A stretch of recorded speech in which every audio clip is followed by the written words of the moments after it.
Welcome to Work from the Inside Out, a podcast that highlights real-life stories, practical strategies, and best practices for transitioning your career from unhappiness and dissatisfaction to fulfillment, meaning, and joy. Now here is your host, career and executive coach, Tammy Guler-Loeb. Hey everyone, I am really delighted to introduce my guest today, Sabina Nawaz. Sabina is the author of You're the Boss, Become the Manager You Want to Be and Others Need. She's an elite executive coach who advises C-level executives and teams at Fortune 500 corporations, government agencies, nonprofits, and academic institutions around the world. Sabina gives dozens of keynotes, seminars, and conferences each year, and teaches faculty at Northeastern and Drexel universities.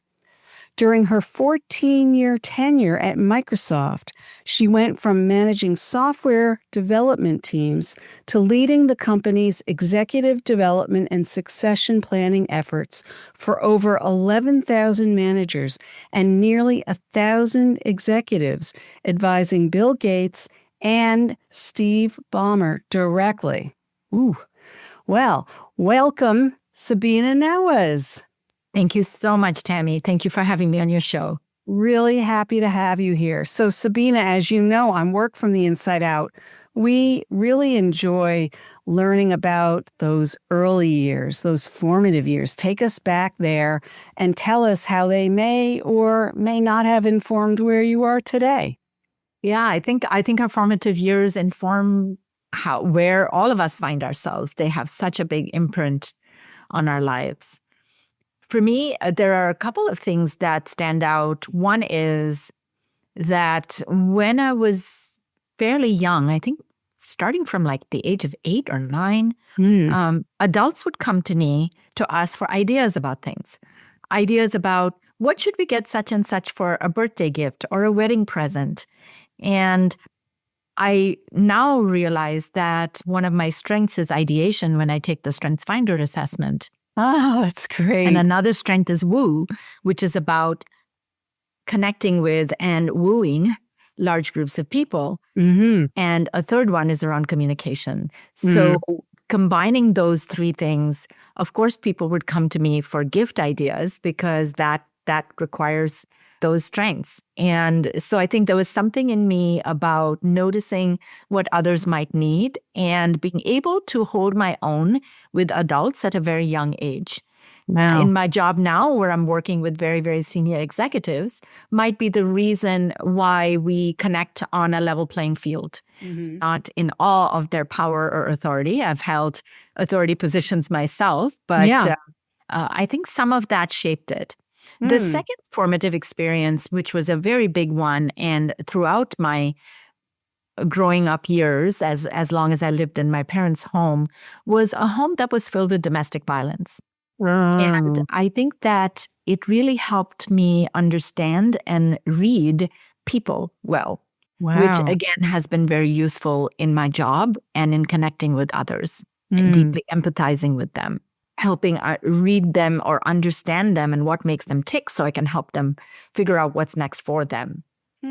Because when you grow up with domestic violence, you are always looking for signs, little things that might cause the person to lose their temper. And attack someone. So that reading of those micro expressions, those mood swings has stood me in good stead.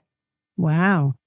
It's interesting. I used to work in the field of domestic violence, and I never, ever heard anybody give those early years or that kind of exposure, that kind of credit to it in that way. They usually talk more about the traumatic. I'm sure there was trauma in there, but it's interesting how to look at it from the point of view of how it enabled you to tune into certain things in people.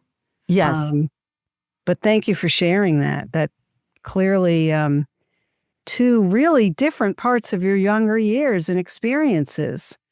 And I find it really fascinating that as a, 8 or 9-year-old, people were asking you what to get someone for a wedding gift too. Like I could see a birthday gift, but a wedding gift, that's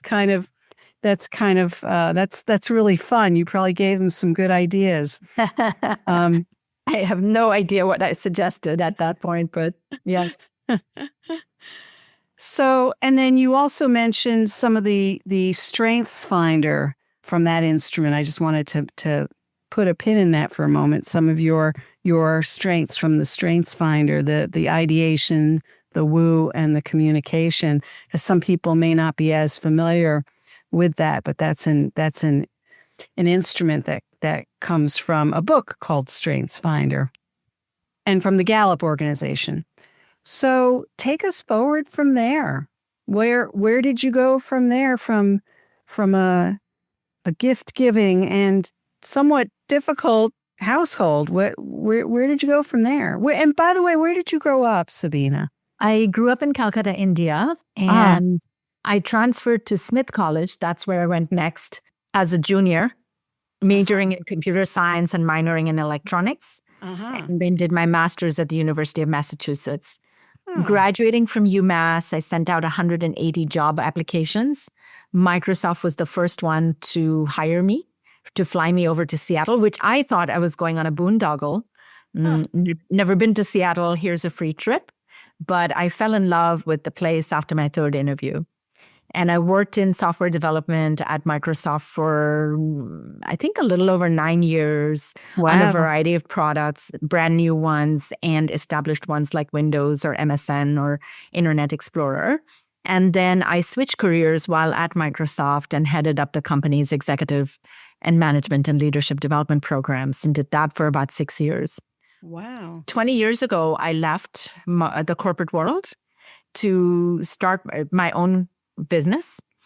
I work with CEOs one-on-one. I work with their leadership teams on how to be more effective, do keynotes for large conferences, workshops, and of course, writing for Harvard Business Review and so on, and then writing the book, You're the Boss. Right. So I'm gonna rewind the tape a little bit because I'm curious about the move from working in the more technical side, I guess, of the software development to then moving more into a role where you were doing more leadership development. I can make an assumption, but you know what happens when you assume, Sabina, right? But that you must have been, elevating or advancing over time, even from the software side, in terms of your roles there and showing that you were already developing yourself as a leader. I don't think you went right from, software development into leadership development work. It probably was a somewhat gradual process in some ways, would you say? Not really. No. Well, tell me more then.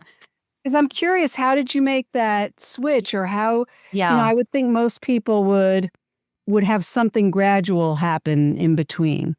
Right. Not so much in my case. So Microsoft gives you a sabbatical if you fulfill certain conditions. And unlike an academic sabbatical, it's 8 weeks long, but there's no expectation.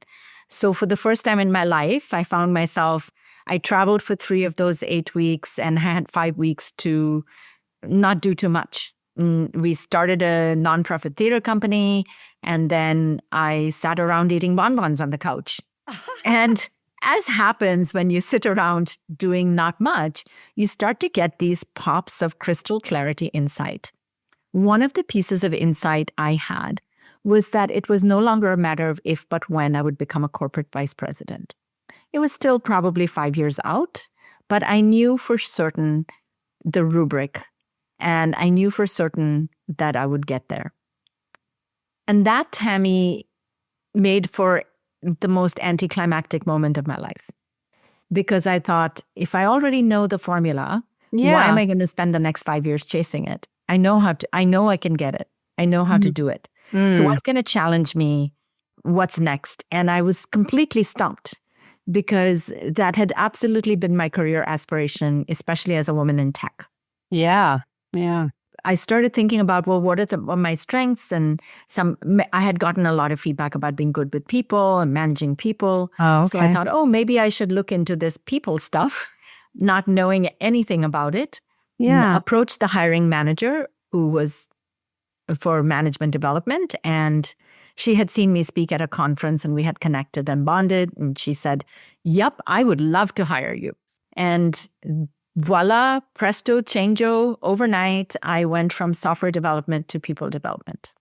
Wow. So if people could see my face right now, they'd see my mouth just gaping open, because that is, I hear what you're saying now, that you could have climbed the ladder and probably started to take on more leadership roles, which would have involved the people side of things more and more. But it sounds like you really went from a more technical role into just really taking a deeper dive into more of the people side of the business, it sounds like. Yeah, I was in a technical leadership role. I was an executive at the company. I just hadn't gotten to whatever I considered my pinnacle there. Yeah. Wow. And so what was that transition like for you? It was delightful. I didn't know anything formal about the field, of course, when I started. Yeah. And I loved the learning. Every day I was a kid in a candy store, and I had a team that really helped me. They provided me with a lot of feedback, a lot of guidance. Over time, of course, I got formally trained and certified and all those lovely things. Mm-hmm. But my initial training and my biggest learning moments were being thrown off the deepest end of the deepest pool. Wow. I'm in meetings with Bill and Steve talking about the people strategy, the succession planning process, and so on. And part of it was, of course, also thinking, when are they going to find out that I don't know anything about this? But I think my street smarts and my experience managing organizations and working with people, building teams, really came in use as well, because I could apply my lived experience while I started learning the theory, the frameworks, the processes and tools on the side. Yeah, it sounds like bringing a lot of that along with you made a huge difference. And it was probably a natural fit in many ways as well. I think even with all the theory and all of that behind you, you still have to have, I think, a natural proclivity for that as well to really succeed. For sure. And that's why it was delightful, because I loved doing the work. Yeah. I really enjoyed doing the work. I enjoyed seeing people's eyes light up as they had aha moments of their own. Yeah. You talk about inside out. Those realizations are magical moments. Yeah. Well, and I tip my hat to you for taking that leap and for being in a position too, or showing up to be in a position where somebody believed in you and was willing to bring you along in that way. That's a wonderful, wonderful opportunity. And then about 20 years ago, as you said, that you left corporate. So what was that turning point like for you? What made you decide that you were ready to make another move and a very different kind of move now, more into your own business, right? That was a very difficult decision. I had a blank check from Steve. I had what I considered the best job in the world. It was heady times for my career, for my day-to-day job. Yeah. And I was 7 months pregnant with my second child. I had a 2-year-old. Now, I am in the fortunate position that my husband was stay-at-home, so it wasn't a logistical reason, but thinking about missing out in an intense job when you're working at a high level with high-level folks, your time is not your own. You have to really pay attention on a lot of different fronts. And I wanted to be more of the boss of my own time. Yeah. And that made me decide to leave. And it was very, very hard to leave. Bet. It was a wonderful place with a wonderful experience. Oh, it's so nice to hear that. And I'm curious, at the time when you made that decision, you were obviously making a choice for something else that was also very, very important to you. Did you imagine that 20 years going forward, you would still be out on your own? Or did you think maybe once your kids got older, maybe you would go back? Or did you have any projections for yourself at that point? When I left, I did not, because I had no idea. So both going from the technical side to HR, and then from a corporate to my own, I considered them experiments when I first started. And I always had the safety net of going back because I knew people would welcome me back. So I was in a very luxurious position. Yeah. But once I left, it was clear to me that I wasn't going back to the corporate world. Well, how was that clear to you? Because I just so loved working for myself. And I think that part of it was also the age or stage of life I was in. I think if I was in my early 20s, I probably needed more of a structure, more of a boss, more guidance. But having done all of that and having worked at a senior level in an organization, seeing how an entire enterprise thinks and runs, it was a lot easier for me to be steering my own ship. Yeah. And to not be beholden to the things that I didn't want to do. For example, I decided that I was going to run a one-person shop, not a major consultancy. Not because I didn't love managing people, but because I wanted to do some of the hands-on work. Okay. It's been really fun to do the hands-on work myself. Yeah. So what did it look like when you first started it, your business? When I first started my business, I told myself I would say yes to everything. Just about everything. Yeah. Because again, remember, this started as an experiment, a grand experiment. Yeah. Which means I don't know what kind of consulting gigs I'm going to enjoy and do a good job in and not. I have no idea. Yeah. So let me say yes to everything and learn experientially. For me, that's been a theme throughout all of this is dip in your toe, say yes, and then assess and figure out and fine tune as you go along. So many years forward now, I have a clearer sense of the kinds of things I enjoy doing and where I'm going to add the most value. But it was impossible for me to know that at the theoretical level. Sure. So starting out, it was just saying yes to everything. It was reading a lot. It was learning a lot, going to training myself. Even though I had gotten excellent training while at Microsoft after I'd switched careers, I continued to invest in my own learning and growth so that I could bring in a variety of tools and ways to do things and ways my clients could look at their own progression. And how did you identify your first clients, or were there people who knew you were going on your own and said, "Oh yeah, we'd love to have you come in and work with us," or what were those early clients like, and what kinds of things were you doing with them?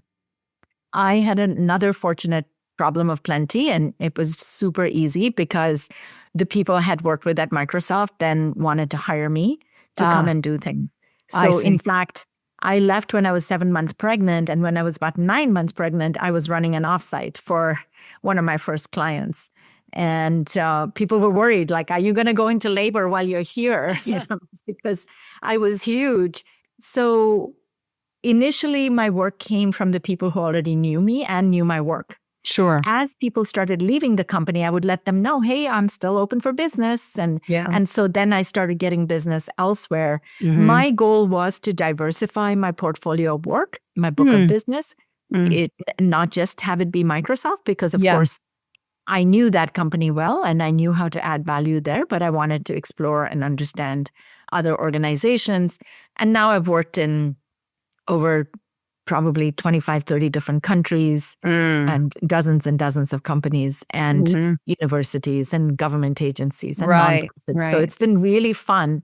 And that's another reason I wouldn't want to go into any one organization because it's so much fun to see the similarities and the differences across institutions. Yeah, definitely. And a lot of the work you're doing is more with individuals or more with teams now? It's a mix of both. Yeah. And mostly in tech or in other industries as well? Just about every industry. Wow. So now you've written this. I love the title of your book. Tell us more about your book and when you wrote that and what made you decide to write a book. That was also a journey and an experimental one, as you can predict initially. My husband told me, Sabina, you've got 12,000 pages of data. You've got this interview feedback from when I interview the people my clients work with to see what's it like to work with and for this person. And I write everything down. And so I had all this data, and he's like, you're sitting on this gold mine of data. What are you going to do about it? And so I thought, well, do I do a PhD? Do I write a book? And I had a lot of conversations, exploratory conversations, and arrived at writing a book because I wanted to scale the impact of what I had learned and bring it to more people, not just the people I'm working with one-on-one or in their teams. Right. So that helped me get started in the writing process. Mm-hmm. And so the book is really a compilation of your research, but I would imagine also the stories and anecdotes of Absolutely. Absolutely. Yeah. Anonymized, of course. Sure. And the book basically has 3 key points in it. Here's the cliff notes of the book, if you will. Yeah. The first is getting promoted is the riskiest time in your career. The second is that it is not power that corrupts us, but pressure. Under pressure. Say a little more about that. Yeah. Yeah, I'll get into that. And then the third one is that if pressure corrupts us, power separates us. It blinds us to the impact that we're having on others. So to say more about pressure corrupting us, I mean, imagine the last time, Tammy, you were super stressed. Maybe you were running late to an important meeting and someone calls you and is kind of long-winded. If you're under pressure, you might not be as polite to that person. Right. When somebody comes for repeated instructions at work to us, we might snip at them because we're rushing off to meet our own crushing deadlines. So under pressure, we could show up in ways where we're raising our voice, we're providing harsher criticism than we needed to, and we're sending our colleagues off with their own pressure gauges scuttling. Now, if we recognize that, because untended, our good intentions lead to these kinds of destructive habits. And I was not immune to that myself. But if we can recognize that and manage that, pressure is also great. Diamonds are formed from coal under pressure. And we can recognize the resilience and the creativity and the brilliance that we didn't even realize we have. So pressure doesn't have to define you. It can actually refine you, but you need to understand that and you need to work on that and consciously use some of the tools that I talk about in the book. Right. I love that. I love how you reframe that and put it into a context that can really really empower you to take that kind of stress really and put it into something that can be really quite constructive. And talk a little bit more about getting promoted. That was your first. Yeah, that getting promoted is the riskiest time in your career. Yeah. It is. Of course, it's also a wonderful time, and I'm not shortchanging the celebration. Yeah. That is merited. And once the bubblies settle, we realize that some of the strengths that have gotten us there are now going to be viewed very differently by the people who report up to us. Who are less powerful than us. And we haven't changed, but our position in the organization has changed. And if we're not mindful of that, it can take you down. So for example, if one of your strengths is attention to detail and you go up the chain, that of course will show up as micromanaging. Right. Now, here's another more surprising one. A client of mine is very, very strategic. She knows how to read the room. She may not speak up right away because she's sussing out where people stand, what they most care about, and then she'll speak. Well, as she got promoted, people started interpreting that strategicness to manipulation. Interesting. Right? So interesting. They were like, oh, she wants to watch where the wind blows. She's not going to, how do you trust that is she bringing in her authentic self, or she's molding herself to whoever's saying whatever they are? Is she going to change her tune depending on where the senior most person goes? all these things, which were not true. She was actually very, very effective and had a very solid set of integrity and values behind her. But she had to learn that the necks that crane up don't see your good intentions as just that. Don't see your strengths as just that.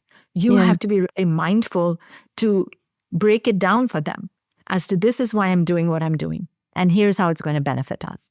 Right. I think that's a great point. And to realize that, when your position changes, people are going to look at you differently. They're going to interpret your behavior differently. Even if it's the same behavior you had before, they're going to take it very differently. And so you need to be aware of what that impact is. And a lot of people often don't realize what their impact is. They think, hey, I'm still the same person. It's like, guess what? You're really not any. You may think you're the same person, but other people don't see you as the same. Exactly. Positionally, you're different. So if you told a coworker, a peer, hey, can we chat?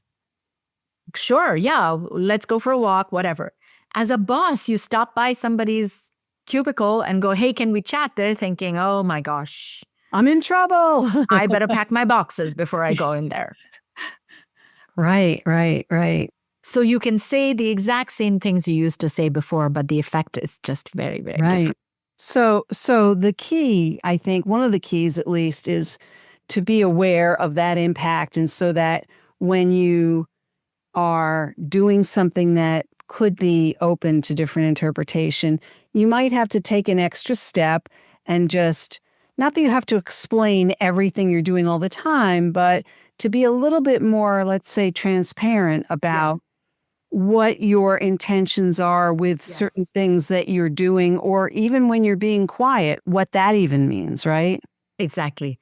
Oh, yeah. Quiet is people, one of the I talk a lot about power gaps, this distance that naturally occurs when someone's the boss, and it makes it hard to see things clearly. One of the most insidious power gaps is when we make up stories about what the person in power is thinking. Yeah. And specifically, what they're thinking about me. Right. Because we make it about us. We make it more dire, more urgent, and directed directly at us. Right. So I, in fact, talk about when you manage up, instead of making up that one dire story, make up 3 different stories so that you're not trapped in this, oh, they're out to get me, and this us versus them thinking. Right. And similarly, as a manager, if the extent to which you can make transparent your intentions, why you're doing what you're doing. Or if you're silent, so there's a tool called mapping in the book, which says, okay, when I'm silent, it means I'm thinking. Or when I'm frowning, it's my thinking face. Because again, people might think, oh gosh, she's frowning. She really hates what I just did. There goes my budget for the rest of the year. Yeah. And I think also on the other side of that equation, it's helpful when people are invited to also ask if they notice something, to make it okay, to say, is everything okay over there? It looks like you might be a little unhappy about something. Right. Or, I noticed a change, in your face. Beautiful. Yes. What is something else going on, without saying, oh, are you mad at me? Or, right. Right. And I think that people don't always feel empowered to say out loud what they might be thinking to some degree. And instead they go to that mind reader place that you were just talking about. I love the idea of coming up with 3 different scenarios in your mind about what they might be thinking. It's sort of like, it could be any one of those 3. It could also be something completely different than that, right? Absolutely.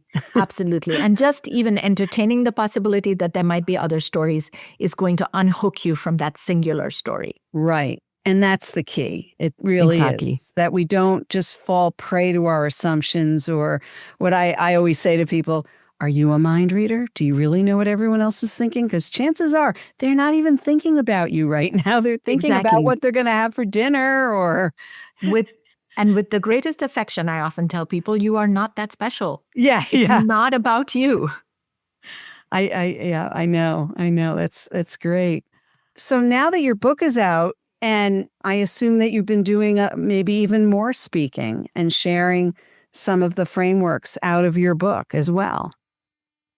Yes, exactly. So I do keynotes based on the book and workshops where I'm sharing frameworks or conversations like this, Tammy, for people Yeah. to ask what's top of mind for them inside an organization. Yeah. How do I deal with a toxic boss? How do I deal with me unintentionally doing something that has got me labeled as a Yeah. toxic boss or something Right. else? Right. So how do I handle pressure in practical ways in these times that are so unpredictable? All of those things. Right. And so in thinking about, these times that are unpredictable, not that they've always been somewhat unpredictable, but you've been now, doing this both in-house and then 20 years now out of your own house, so to speak. You've seen a lot of things shift and change over 20 years. It's been dramatic, some of the changes that have For occurred, sure. both in terms of technology and leadership and just, I think, just even what the world of employment looks like at this point. What are some of the key things that you think are important for people who are out there looking for what's next for them? What would be I want to ask you what your key piece of advice is, but I'm also curious what you're seeing as some of the, I don't know if it's the trends or just some of the patterns that you've seen over the last several years, because I think a lot of people have become increasingly really insecure about either their employment or their employability, even though they have tremendous talent and skills. Well, Tammy, I would bring this full circle back to where we started, which is get super clear on what your strengths are and how your strengths differentiate you. Not just differentiate you from other job candidates or your colleagues, how they differentiate you from AI, from technological solutions. Because pretty soon, managers are not just going to be managing human beings, they're going to be managing AI agents as well. And so, what is the unique value you're going to bring? And what's that strength? What's that superpower? Understand that and fully, unapologetically lean into that. As the strengths finders people say, we can get world class by having a relentless focus on our strengths. We would be mediocre if we just work on our weaknesses. This is a time that calls for exceptional strength. And every single person is exceptional in their strengths. You just have to have the reflective capacity to understand what those are and build the confidence and fake it till you make it to stand in those strengths. Yeah. And by the way, sometimes the best way to know what your strengths are to ask those people who know you well and who have your best interest at heart, because it's sometimes hard to recognize it for yourself. I'm so glad that you suggested that, because I can imagine that some people might have that clarity of what their strengths are, or might be thinking of them more in terms of very specific, professional skills. But I think what you're also pointing to could be qualities of character, the way, working styles, things that not necessarily that you were trained to do, but things that you just simply, not even so simply, but things that you naturally bring to the workplace for who you are. I think your own work history is a great example of that. How you brought your ability to be good with people. Right. You had a degree in computer science that you brought with you, but to be good with people was something you didn't get from Smith College necessarily, right? Right. And so the combination of those things really helped you to take those steps ahead and for people to have faith in you. And those are the kinds of things that, even though it sounds very, like, oh, you're good with people, I'm a people person kind of thing. We know it's not that simple. You really have to understand a lot of things about yourself and then about the world around you in order to navigate those different relationships and understand how that might be effective on various teams or within certain workplaces, right? And that certainly served you beautifully, and I'm sure it serves your clients beautifully. Absolutely. Like when we show up with our strengths, we help others. Yes. Oh, I love that. Yeah, we can best help them from our place of strength. We also give them permission to show up with their strengths unapologetically. Yeah. What a great way to frame that. I love that. If someone even was to ask themselves, when do I think I'm at my best helping others? Right. That's a great way to tap into some of that information about themselves, in addition to possibly asking others who have worked with them or who know them well, what do you think I bring to the table, without fishing for compliments kinds of things, right? Right. But those are great examples. So if somebody wanted to follow your work or learn more about you or possibly hear you speak somewhere, where would they best look for you? Mm-hmm. They can search me on the web to hear me speak on different podcasts and shows like yours. Best way probably would be to go to sabinanawaz.com. Because they'll see a lot of information there. They can also download book bonuses once they've purchased a copy of my book. Nice. So they can actually because look, I was trained as an engineer, so it has to be about practical ways to apply the things that you read in the book. And there are 16 different tools in the book, and you can download some of those as book bonuses from the website as well. Oh, that's fantastic. We will have links to all of that in the show notes. Is there anything else that you want to add that maybe we didn't cover in this conversation? That's a great question. I often end my interviews with that question, Tammy, and here you are asking me that. As I think about the arc of our conversation, something else that pops up for me is you took us through this chronological rear view mirror look. Yeah. You shaped the forward view. So being intentional and taking the time and space to reflect. And this is called blank space in my book, where I encourage my clients to take 2 hours a week where they unplug and reflect. Because and this is particularly important when you feel pressure gnawing at you, you think you have no answers, you don't know who to turn to, you're working more and more frantically. Of course, that's just not a recipe for success or well-being. And instead, if you just take the time to unplug and reflect, you will suddenly have those moments of clarity that I had when I was sitting on the couch eating bonbons. Many of those have become life-changing realizations for my clients. Wonderful. I love that. And I don't know that I've ever known anyone who actually did sit on the couch and eat bonbons. And now I know someone who did. So, and something great came out of it too. Something great came out of it.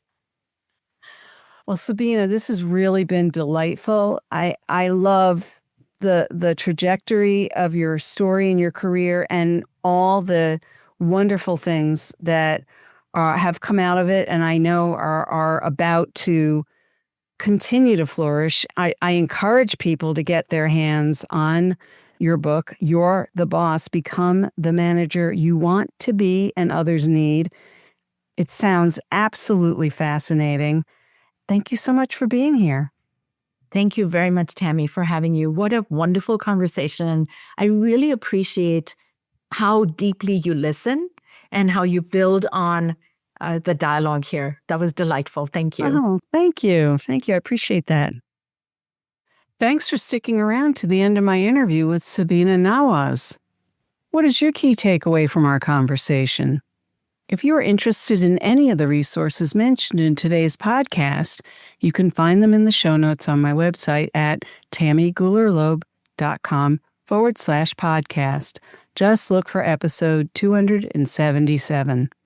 And while you're there, you can also subscribe to the podcast so you don't miss any episodes.